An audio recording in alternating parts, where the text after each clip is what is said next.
when I was a child, my parents were hippies, and they never cared about sports at all, except when Muhammad Ali lost to Leon Spinks and then had the rematch. We all watched. Yeah.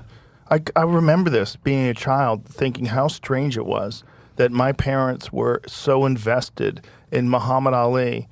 But what they were invested in is this man that risked his entire career and livelihood. They took his livelihood for 3 years for protesting the Vietnam War and refusing to go fight. And it was a big thing because he was a cultural hero. That's right. It wasn't just that he was the best boxer ever. He was also this guy that said, I'm not doing this. The Vietnamese people didn't do anything to me. I'm not participating in this. I'm not going to go kill anybody. I'm not doing this. And we were all like, yes. And then they took his livelihood away, and he became a martyr. He became a hero. And, spoke out against the war. And then it was 3 solid years in his prime before he came back. Yeah, it's an amazing story. And we told it just a few years ago in a 4-part, 8-hour series. I agree with you 100%. I'm a little bit older. I remember when Sonny Liston and then Cassius Clay fought in Miami, and he was such a new commodity. He was rocking the boat with this verbal onslaught that we were, for a nanosecond, sorry that Sonny Liston lost, because he was the person that we were familiar with. We knew this kind of black man, and we did not know this other scarier verbal person.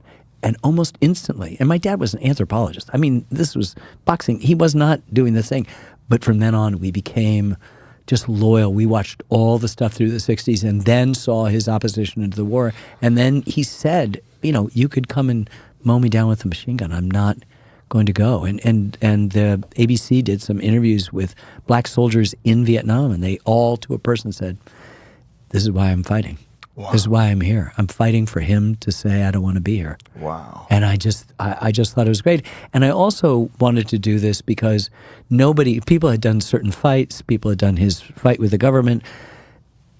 I wanted to do Soup to Nuts. We wanted to do Soup to Nuts. My oldest daughter Sarah, and my son-in-law David McMahon, we made the film from birth to the death. This guy is, in the late 60s, the most hated man in America for that stance that you were describing about the drug. And he dies the most beloved person on the planet. And I really loved the idea. I love the opportunity of being able to show how that happened in the midst of, they call it the sweet science, but there are some fights. The 3 fights with Frazier are like as brutal as anything you could ever possibly imagine. Yeah. And what they went through, and what he ultimately, clearly, in retrospect, lost as a result of winning 2 of the 3 of the fights, is one of those miraculous stories. And I agree, like Jack Johnson is defining an age, and so interesting that it's in a marginalized activity,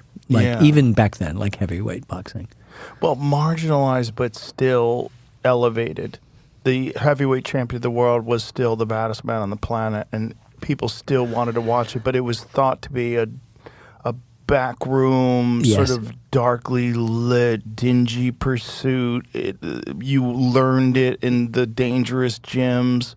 It's not something that you learn on a college campus with educated professors and analysts that have reviewed proper technique, which is how they teach in Russia.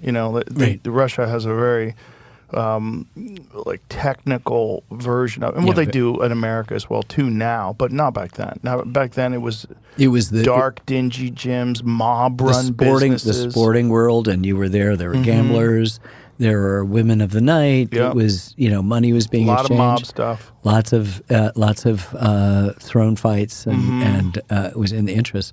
It was so interesting that emerged this person who was so resolutely himself, just as Muhammad Ali would be decades later. It's why I'm drawn to it. I'm not a big fan of boxing, but it's irresistible. You can't take your eyes away from these 2 men when they're fighting. They're, first of all, spectacular specimens, and they are amazing fighters. They change the whole dynamic. And as you said, there's no greater boxer than Muhammad Ali.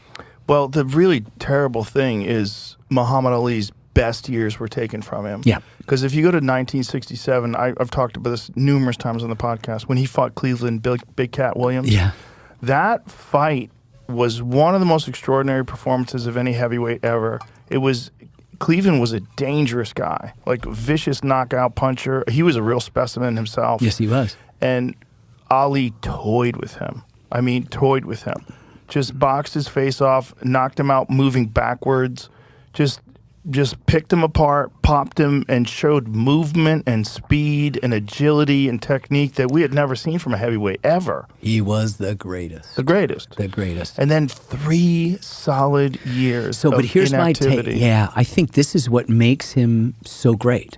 This is like Ted Williams, only much bigger. Because Ted Williams loses a lot of time to World War II and to Korea and comes back and, still hits 350 or whatever it is he hits for the Red Sox, having lost what you'd consider the prime of his career in his early days in World War II. And then, and as a fighter, this is not like the goodwill ambassador. He's flying fighter bombing runs. He's like really, it's every time he can not come back, and he's a magnificent stuff, but it's not denying it as they did in both Jack Johnson. They took away his title. And he was fallow from 1912 to 1915, and then finally they put him in the ring in Havana with Jess Willard, who's a younger guy. It's 105 degrees, 110 degrees on the canvas. They're going to go 40 rounds after the 26th. This guy who's got 10 years on Jess Willard, he's 37, Willard's 27.